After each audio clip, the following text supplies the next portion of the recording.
Goeiedag, James Clear, die skrywer van Atomic Habits, het 'n wonderlike gedagte. Hy sê in 'n Kalan, "He who has the most fun wins." En dit het nogal met my geresoneer. Die rede daarvoor is, ek bly in 'n kontinent wat ongelooflik mooi is.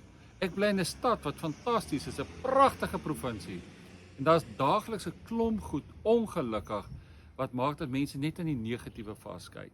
En dan kom James Clear met sy sinnetjie, "He who has the most fun wins." Die Bybel het ook nog 'n manier om daaroor te praat. Die Prediker sê die lewe is baie tydelik.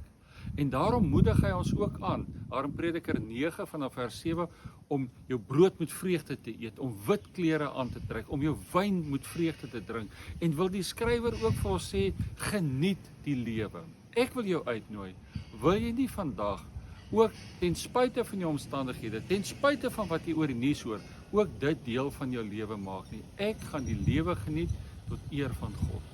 Mooi dag vir jou.